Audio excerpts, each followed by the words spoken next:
देखना बच्चों हम जो मैंने अभी लास्ट लेक्चर में जो टॉपिक डिस्कस किया एडजस्टमेंट इन क्लोज्ड अकाउंट, उसके अंदर मैंने एक एग्जांपल दिया था इंटरेस्ट ऑन कैपिटल का। अब मैं उससे रिलेटेड आपको 3 क्वेश्चंस करा रही हूँ, ध्यान से समझना है बच्चे।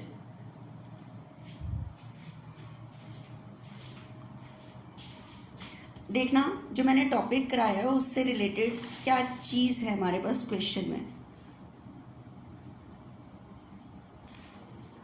A, B, C and D are equal partner in a firm. Equal partner, that means profit sharing ratio is 1:1:1:1. Their capital on 1st April 2018 were 50, 30, 25, 15,000 respectively. इतनी कैपिटल है. After closing the accounts for the year ending 31st March 2019, कह रहा है, देखो clear लिख रहा है क्योंकि हमारा टॉपिक है adjustment in closed account. Account close होने के बाद मिस्टेक पता लग रही है। After closing the account for the year ending 31st March 2019 it was discovered that account close होने के बाद यह पता लगा क्या the partnership deed according to partnership deed interest at the rate 10% per annum on partners capital were not provided.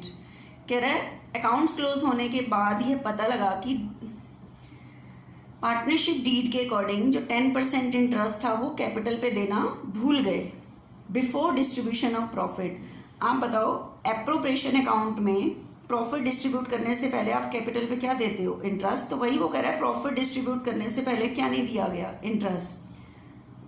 तो mistake पता लगी, we are omitted to provide interest on capital, कि हम कैपिटल पे इंटरेस्ट देना भूले हैं। It was agreed among the partner, अब पार्टनर्स के बीच में ये एग्रीमेंट हुआ to make the adjustment entry at the beginning of next year. Next year के स्टार्टिंग में ये एंट्री एडजस्टमेंट एंट्री की जाए, rather than to alter the balance sheet. Rather than to alter the balance sheet का मतलब है कि appropriation of partners capital in सब सारे अकाउंट्स में चेंज करने की बजाय, मतलब इनमें कोई चेंज नहीं करना। जब मिस्टेक पता लग रही है अकाउंट्स क्लोज होने के बाद, मिस्टेक को रेक्टिफाई करने के लिए एंट्री कर ली जाए। Pass the necessary journal entry assuming that capital are not fix. अगर फिक्स कहता है तो मेरी एडजस्टमेंट एंट्री करंट से होगी, लेकिन कह रहा है नॉट फिक्स, मतलब कैपिटल आर फ्लक्चुएटिंग। इसका मतलब आपको कैपिटल अकाउंट से ही करनी है एंट्री। ठीक है, देखना आप ध्यान से।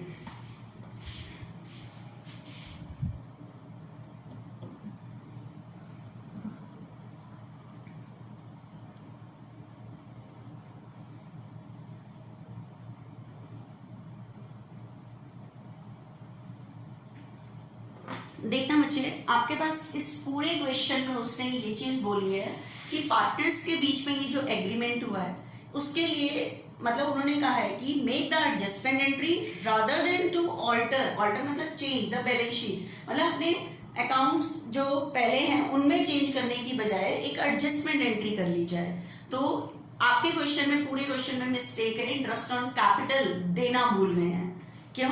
क्योंकि उसने कहा बिफोर डिवीजन ऑफ प्रॉफिट, क्योंकि आपको पता है जब आप एप्रोप्रिएशन अकाउंट बनाते हो, यहाँ जो प्रॉफिट है इंटरेस्ट देते हो उसके बाद डिवाइड करते हो। तो कह रहा है प्रॉफिट डिवाइड करने से पहले क्या देना भूल गए? इंटरेस्ट। तो आपको मिस्टेक आइडेंटिफाई करनी है कि क्वेश्चन में क्या मिस्टेक है जिसके लिए एडजस्टमेंट एंट्री करनी है। ठीक है, तो अब आपको करनी है बच्चे एडजस्टमेंट एंट्री। देखना एक बार ये एडजस्टमेंट एंट्री आपको मैंने बताया था, आपको बनानी है टेबल शोइंग एडजस्टमेंट टोटल का, जितने पार्टनर हैं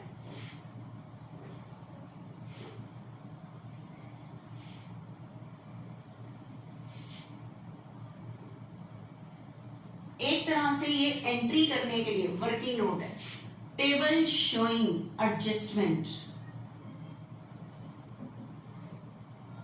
table showing adjustment A, B, C, D total.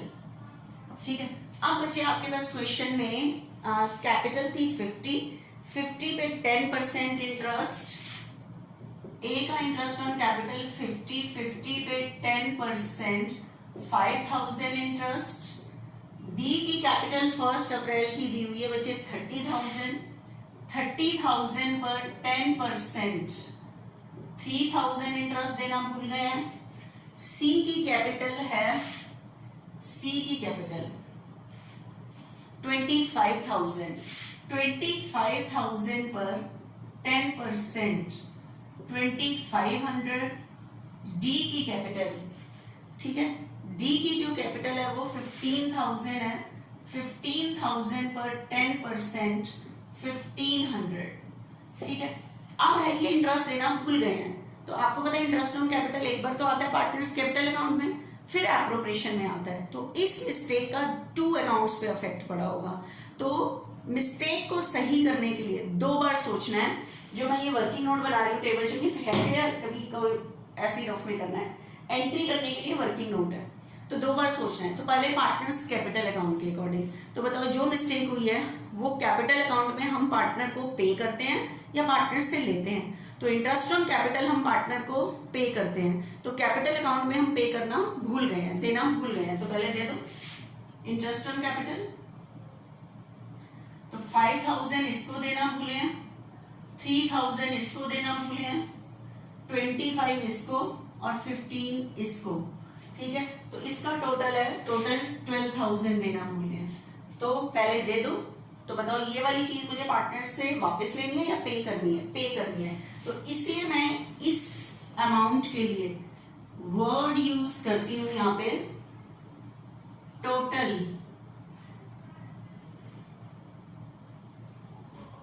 Total amount payable.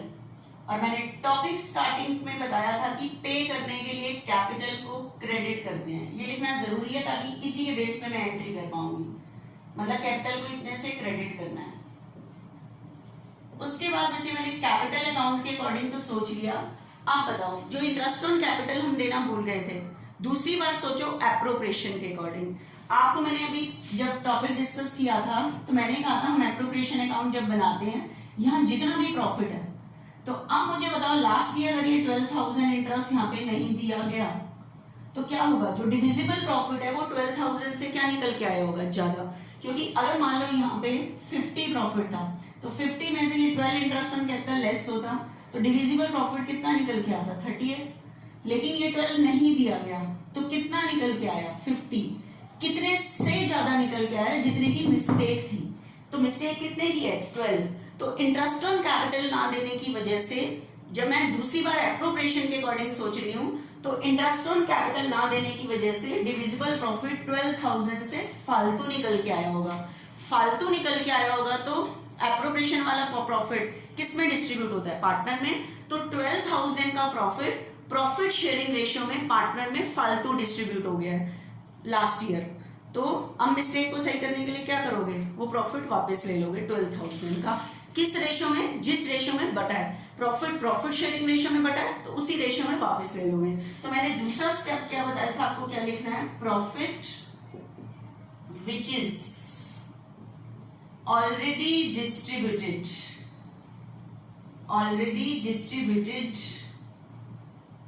Will be taken back. जो प्रॉफिट ऑलरेडी क्या हो चुका है? Distribute, will be taken back, वापस ले लिया जाएगा। किस रेशियो में? Profit sharing ratio 1:1 in the ratio of 1:1:1। तो ये वाली चीज मेरी बुक से कुछ अलग है तो वो इसी तरह से लिखनी है कि हम लैंग्वेज के अकॉर्डिंग चल रहे हैं। 2 बार सोचा है, पहले पार्टनर्स कैपिटल अकाउंट के अकॉर्डिंग हम इंटरेस्ट देना भूल गए हैं तो पे कर दिया। इस मिस्टेक का एप्रोप्रिएशन पे क्या फर्क पड़ा है? डिविजिबल प्रॉफिट फालतू निकल के आया है। फालतू निकल के आया तो पार्टनर में डिवाइड भी क्या हुआ होगा? फालतू। तो मैंने वापस ले लिया, तो उसके लिए वो मैंने लाइन लिखी। तो कितने से फालतू डिस्ट्रीब्यूट हुआ होगा? 12। तो 1:1:1 में वापस ले लो। 3 और 3। तो ये अमाउंट, ये वाली जो मैंने लिखी, ये मुझे पार्टनर को पे नहीं करनी, वापस लेनी है। तो जिसकी वजह से मैं ये जो टोटल वाला लाइन लिख रही हूँ, ये पे नहीं लिखोगे, वापस लोगे ये चीज, ठीक है। तो टोटल अमाउंट रिसीवेबल मतलब डेबिट। रिसीव करने के लिए कैपिटल को डेबिट करते हैं। 3 इससे वापस लेने हैं, 3 इससे वापस लेने हैं, टोटल 12। तो मैंने आपको बताया था, देखो मिस्टेक को सही करने के लिए मैंने दो बार सोच लिया, पहले पार्टनर्स कैपिटल अकाउंट के अकॉर्डिंग, फिर एप्रोप्रिएशन के अकॉर्डिंग। तो क्योंकि इस चैप्टर में हमने दो अकाउंट बनाए हैं तो दो बार ही सोचना है, क्योंकि मिस्टेक का दो अकाउंट पे ही इफेक्ट पड़ा होगा। ठीक है, तो अब मुझे बताओ, एक ही मिस्टेक को सही करने के लिए मुझे पार्टनर को 5 तो देने हैं, 3 वापस लेने हैं, तो समझदारी क्या होगी, 2 पे कर दूं तो डिफरेंस निकालते हैं, तभी एंट्री करेंगे हम डिफरेंस से। तो 5 और 3 का डिफरेंस 2, ग्रेटर कौन सा है, क्रेडिट, तो पे करना होगा। 3 और 3 का डिफरेंस ना लेना ना देना, 25 और 3 का डिफरेंस 5, ग्रेटर कौन सा है, डेबिट, तो आपको इससे 500 रिसीव करने पड़ेंगे। 3 और 15 का डिफरेंस 1500, कौन सा ग्रेटर है, क्रेडिट वाला या डेबिट वाला, डेबिट, ये तो टोटल हो गया। तो अब बताओ, मिस्टेक को रेक्टिफाई करने के लिए सी और डी तो डेबिट होंगे और ए क्रेडिट होगा, तो यही एडजस्टमेंट एंट्री है। एडजस्टमेंट एंट्री के लिए कैपिटल का ही यूज किया जाता है। ठीक है, एडजस्टमेंट एंट्री के लिए जर्नल का फॉर्मेट बनाओ, उसके अंदर जर्नल के फॉर्मेट लिख लेना, डेट पर्टिकुलर, तो एंट्री क्या हो रही है मेरी, ध्यान से देखना, बी पे कोई इफेक्ट नहीं पड़ रहा, क्योंकि उसकी जो मिस्टेक है 3 से पे करने और 3 वापस लेने हैं, तो बराबर हो गया लेना देना। तो इनको देखो, सी डेबिट हो रहा है, ठीक है, सी डेबिट हो रहा है, C's capital account debit, D's capital account debit to A's capital. ठीक है, तो A कितने से डेबिट है, 5, D कितने से डेबिट है, 5, और A कितने से है, 2। ठीक है, तो आप नरेशन लिखोगे भाई, एडजस्टमेंट एंट्री, ये एडजस्टमेंट एंट्री है बच्चे, हमारा टॉपिक है एडजस्टमेंट इन क्लोज्ड अकाउंट। तो जो मिस्टेक हुई है, इंटरेस्ट ऑन कैपिटल देना भूल गए थे, तो उस मिस्टेक को रेक्टिफाई करने के लिए नेक्स्ट ईयर के स्टार्टिंग में ये एंट्री की जाती है, ना कि एप्रोप्रिएशन ऑफ पार्टनर्स कैपिटल दोबारा खोले जाते हैं, उनको टच नहीं किया जाता। ठीक है, तो adjustment entry, adjustment entry for the omission of interest on capital, omission of interest on capital। ठीक है, ये जर्नल के फॉर्मेट में इस तरह से ये वर्किंग नोट होते हैं पहले, फिर उसके बाद ये जर्नल का फॉर्मेट बना के एंट्री की जाती है। ठीक है बच्चे, अब देखना next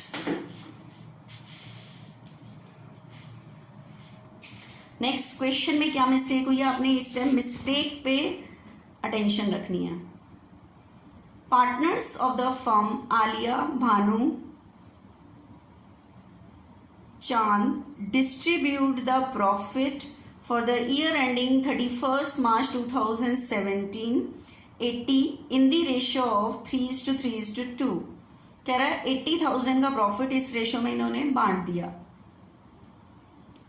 without providing for the following adjustment. इन्होंने 80 का प्रॉफिट हुआ और बांट दिया without providing the following adjustment, इस एडजस्टमेंट को नहीं किया जिसको भूल गए हैं। देखना क्या चीज करना भूले हैं। Alia and Chand were entitled to salary 1500 each per month. Alia और चंद दोनों की सैलरी कितनी थी, 1500 ईच पर मंथ, ये देना भूल गए हैं। And Bhanu was entitled for a salary 4000 per annum, इनकी पर एनम है, तो मतलब सारे पार्टनर की सैलरी देना भूल गए हैं। पास journal entry for the above adjustment in the books of the firm show your working clearly. Working मतलब ये टेबल शोइंग जो बनाते हैं। ठीक है, तो देखना एक बारी ध्यान से। तो इस क्वेश्चन में बच्चे प्रॉफिट डिस्ट्रीब्यूट करने से पहले क्या पार्टनर को देना भूल गए हैं, इंटरेस्ट देना भूल गए हैं। कैपिटल पे क्या देना भूल गए हैं, इंटरेस्ट देना भूल गए हैं। तो देखना, पिछले क्वेश्चन में तो इंटरेस्ट देना भूल गए थे, लेकिन इस क्वेश्चन में सैलरी देना भूल गए हैं। इलस्ट्रेशन 43 है।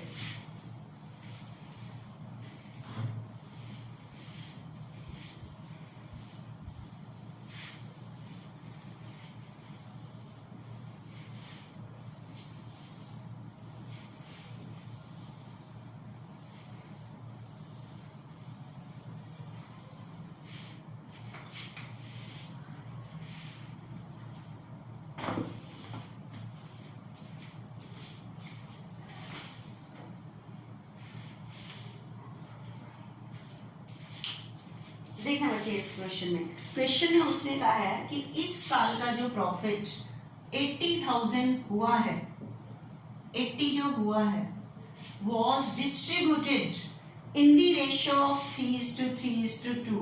ये 3:2:2 में डिस्ट्रीब्यूट हो गया without providing the Alia, Bhanu और चंद सैलरी, उनकी सैलरी नहीं दी गई, तो पार्टनर को क्या देना भूल गए हैं, सैलरी। ठीक है, तो अब आपने मिस्टेक पे अटेंशन रखनी है कि सैलरी देना भूले, तो मिस्टेक को रेक्टिफाई करने के लिए एंट्री करने को बोला उसने, तो टेबल शोइंग बनानी पड़ेगी।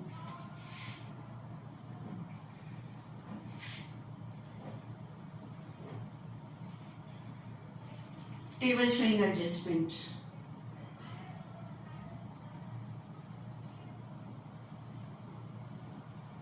क्या क्या नाम है पार्टनर के, आलिया, भानु एंड चांद या चंद कह लो, जो भी है चांद। ठीक है, एंड टोटल। अब बताओ, मिस्टेक है क्वेश्चन में सैलरी की। आपको पता है इस चैप्टर में हमने अकाउंट बनाया प्रॉफिट एंड लॉस एप्रोप्रिएशन और पार्टनर्स कैपिटल अकाउंट, तो कह रहा है सैलरी देना भूल गए हैं इस बारी। तो सैलरी एक बार तो पार्टनर्स कैपिटल अकाउंट में आती है, दूसरी बार एप्रोप्रिएशन में आती है, तो मिस्टेक का दो अकाउंट में इफेक्ट पड़ता है, तो मिस्टेक को दो बार सही करने के लिए दो बार सोचना है।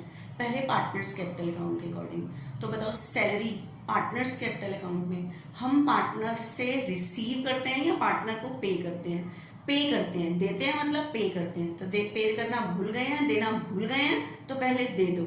ठीक है, तो सैलरी, तो बताना आलिया की कितने दिन है, 1500 पर मंथ है। ठीक है, 1500 पर मंथ। ठीक है, तो इसकी दो, पूरे साल की 18, लेकिन भानु की बच्चे कितनी है, 4000 पर एनम है, इसकी पूरे साल की ही गिवन है। चांद की भाई 1500 पर मंथ है, तो टोटल 40,000 सैलरी देना भूल गए हैं, तो पहले मैंने दे दिया मतलब मुझे इनको इतना मैंने पे कर दिया, तो पे के लिए पूरी लाइन लिखो, टोटल अमाउंट पेबल, और पे करने के लिए कैपिटल को क्रेडिट करते हैं, ये लिखना बहुत जरूरी है, इस पे बेस्ड है एंट्री। 18 4 18 40। अब बताओ टोटल मिस्टेक कितने में किया, 40। लास्ट ईयर पार्टनर को इतनी सैलरी नहीं दी गई, तो अब बताओ दूसरी बार सोचना है प्रॉफिट एंड लॉस एप्रोप्रिएशन के अकॉर्डिंग। लास्ट ईयर एप्रोप्रिएशन में 40,000 तीनों की ये सैलरी अगर एक्सपेंस साइड में नहीं लिखोगे तो 40,000 से डिविजिबल प्रॉफिट क्या निकल के आया होगा, ज्यादा। ठीक है, आप खुद देख लो, लास्ट ईयर अगर यहाँ पे जितना भी प्रॉफिट था, अगर 40 मान लो 1 लाख था, आपको पार्टनर को सैलरी टोटल देनी थी तीनों की, यहाँ लिख के 40,000, अगर ये दे देते तो डिविजिबल प्रॉफिट यहाँ पे कितना निकल के आता, 60। लेकिन लास्ट ईयर ये 40 नहीं दी गई, तो डिविजिबल प्रॉफिट कितना निकल के आया, 1 लाख। कितने से एक्स्ट्रा निकल के आया, 40 से। तो डिविजिबल प्रॉफिट उतने से फालतू निकल के आता है जितने की मिस्टेक रही होती है, तो 40,000 से डिविजिबल प्रॉफिट फालतू निकल के आया होगा, फालतू निकल के आया होगा, तो पार्टनर में डिस्ट्रीब्यूट भी क्या हुआ होगा, फालतू। तो एप्रोप्रिएशन के अकॉर्डिंग आपको मिस्टेक पता लग रही है कि 40,000 का डिविजिबल प्रॉफिट पार्टनर में प्रॉफिट शेयरिंग रेशियो में फालतू डिस्ट्रीब्यूट हो गया है। तो अब मिस्टेक को रेक्टिफाई करने के लिए क्या करूंगी, तो जो डिविजिबल प्रॉफिट फालतू डिस्ट्रीब्यूट हो चुका है वो वापस ले लिया जाएगा, विल बी टेकन बैक। जिस रेशियो में डिस्ट्रीब्यूट हुआ है उसी रेशियो में वापस ले लिया जाएगा। ठीक है, तो profit which is already distributed will be taken back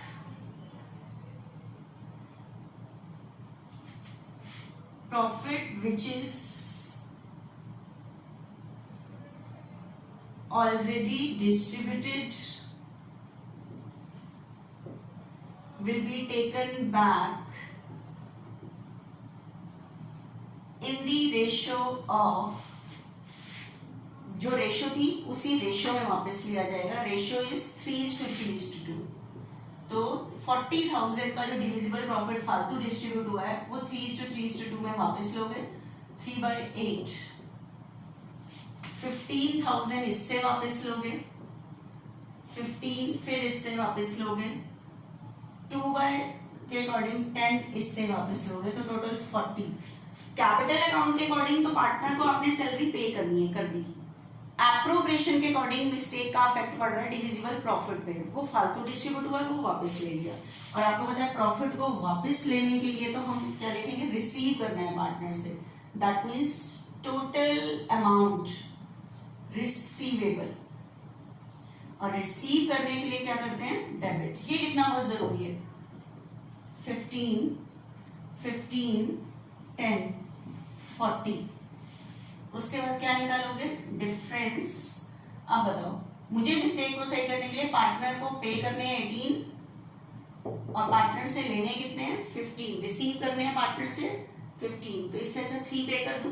तो 18 और 15 का डिफरेंस 3, कौन सा बड़ा है, क्रेडिट, तो सीधा बड़ा देख लिया करो कौन सा, उससे पता लग जाएगा पे वाला आ रहा है।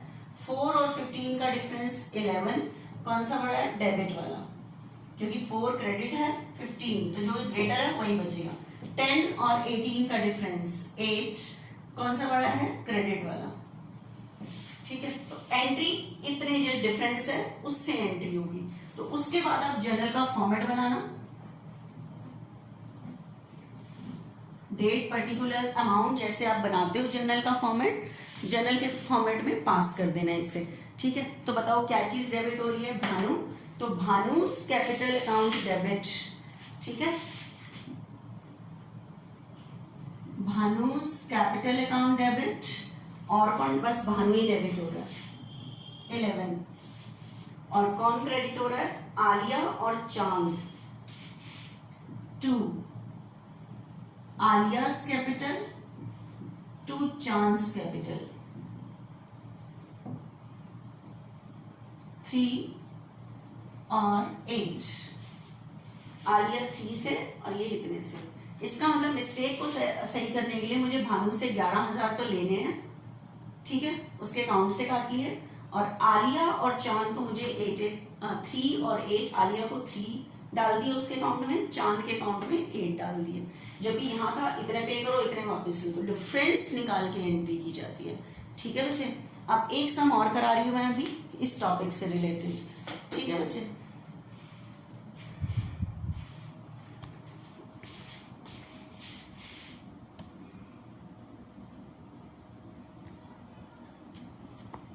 देखना बच्चे, नेक्स्ट एक बारी, A, B, C are partner in a firm. They have omitted that means भूल गए, interest on capital at 10% per annum for 3 years ended. कितने साल का इंटरेस्ट देना बोले, 3 years ending 31 मार्च 2019। मतलब 31 मार्च 2019 में आके आपको पता लग रहा है 3 साल का इंटरेस्ट देना भूल गए हैं। मतलब 31 मार्च 2018 को भी नहीं दिया और 17 को भी नहीं दिया, तो 17, 18, 19 3 years, इन 3 सालों का इंटरेस्ट देना भूल गए हैं। दे आर फिक्स कैपिटल, मुझे कैपिटल के आगे फिक्स लिखा हुआ है, इसका मतलब जो भी एडजस्टमेंट एंट्री की जाएगी, क्योंकि फिक्स कैपिटल के केस में हमें पार्टनर को अगर कुछ पे करना होता है, मतलब देना होता है, तो करंट अकाउंट में लेना है तो भी काटेंगे करंट अकाउंट से, तो एडजस्टमेंट एंट्री करंट अकाउंट से होगी। Interest was to be calculated, capital दी हुई है जिसपे इंटरेस्ट निकालना है, ए की कैपिटल 1 लाख, बी की 80, सी की 70। Give necessary adjustment journal entry with working, वही टेबल शोइंग वर्किंग नोट है हमारा, उसको बनाते हुए आपने एडजस्टमेंट एंट्री करनी है। ठीक है बच्चे,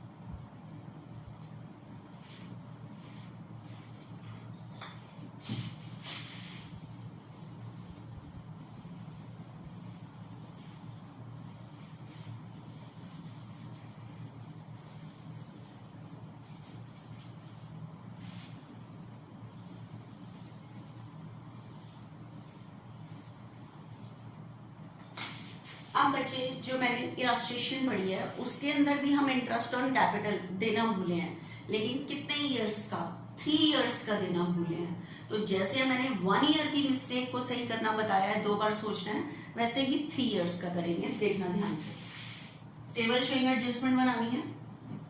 जितने पार्टनर्स हैं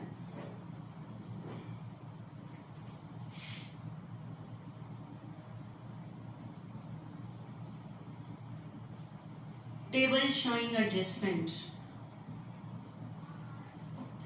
ठीक है। पार्टनर्स हैं बच्चे ए बी सी। हाँ बच्चे, कितने इयर्स का इंटरेस्ट देना बोले हैं? 3 इयर्स का। तो पहले सोचो कैपिटल अकाउंट के अकॉर्डिंग कितने इयर्स का इंटरेस्ट बोले हैं? 3। तो पहले आप 3 साल का इंटरेस्ट दो। तो कैपिटल अकाउंट में हम इंटरेस्ट ऑन कैपिटल पार्टनर से वापस नहीं लेते, पार्टनर से रिसीव नहीं करते, पार्टनर को पे करते हैं। तो पे करना भूल गए हैं, तो 3 साल का पहले इंटरेस्ट दो, ठीक है। ये सोचा मैंने कैपिटल अकाउंट के according, interest on capital 3 years का बचे। फॉर द ईयर एंडेड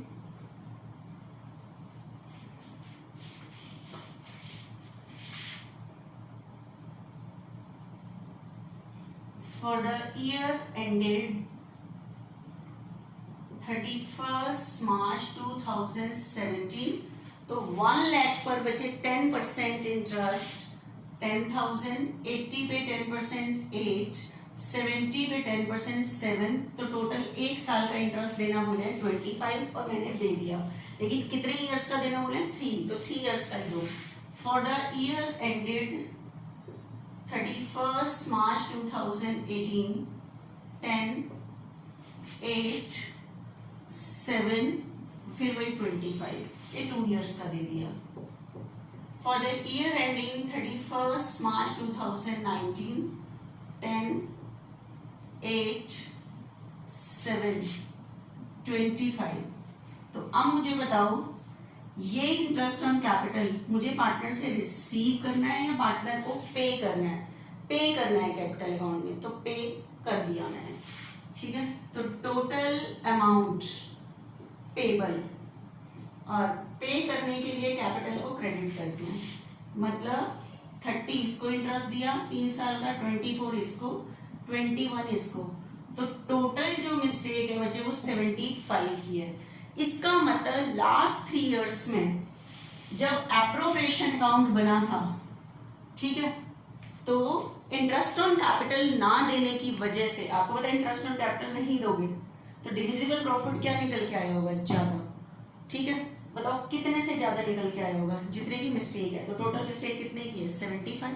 तो 70, दूसरी बार सोचना होता है एप्रोप्रिएशन के अकॉर्डिंग। तो इंटरेस्ट ऑन कैपिटल 3 साल का ना देने की वजह से, तो 3 साल का डिविजिबल प्रॉफिट 75 पार्टनर में फालतू डिस्ट्रीब्यूट हो चुका है। फालतू डिस्ट्रीब्यूट हो चुका है तो वापस ले लो।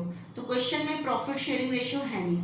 इन the absence of partnership deal profit will be distributed equally. तो इक्वल रेशियो में डिस्ट्रीब्यूट हुआ होगा, तो मैं इक्वल रेशियो में वापस ले लूंगी।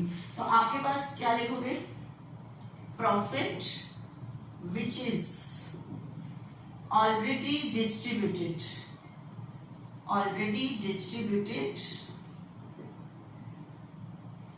will be taken back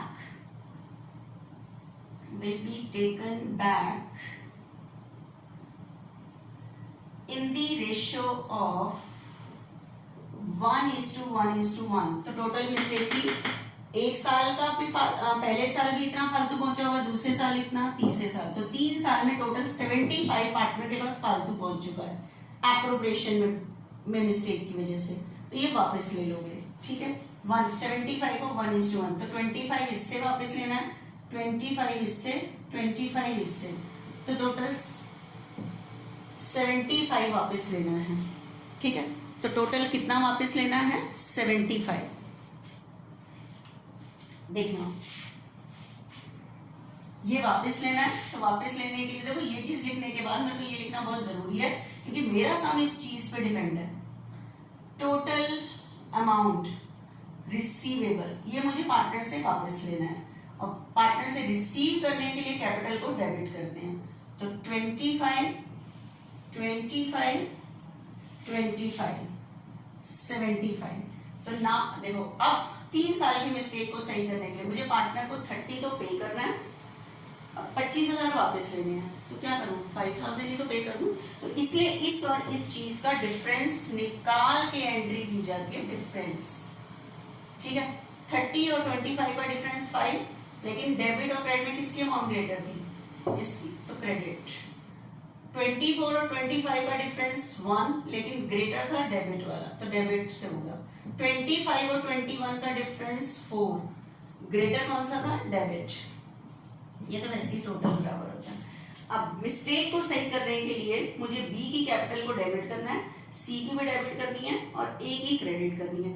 लेकिन आपके पास क्वेश्चन में कह रहा है कैपिटल आर फिक्स, और फिक्स के केस में आपको पता है पार्टनर को अगर मुझे कुछ पे करना है या पार्टनर से कुछ लेना है वो करंट अकाउंट से होता है, तो एंट्री करंट अकाउंट से होगी। तो इस टाइम जनरल के फॉर्मेट में जो एंट्री करोगे,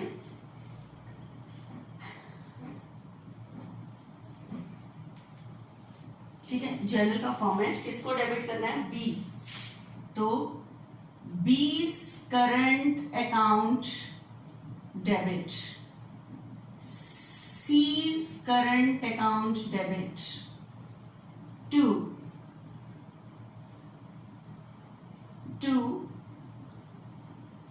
A's करंट अकाउंट। ठीक है, B1 4 5। अब इसकी नरेशन क्या लिखोगे, सेम एडजस्टमेंट एंट्री है ये, adjustment entry for omission of interest on capital for 3 years। ठीक है, अब जो मैंने ये जो आपको लेक्चर पूरा बताया लास्ट लेक्चर, उससे रिलेटेड ये 3 सम्स थे। तो आपने कल तक, सॉरी आज का ये लेक्चर है, कल मैं अभी और भेजूंगी, ये आपने कंप्लीट करने हैं आज। ठीक है, अब मैं बेस क्लियर कर चुकी हूं, तो अब आपने थोड़ा सा फास्टली करना है। ठीक है बच्चे।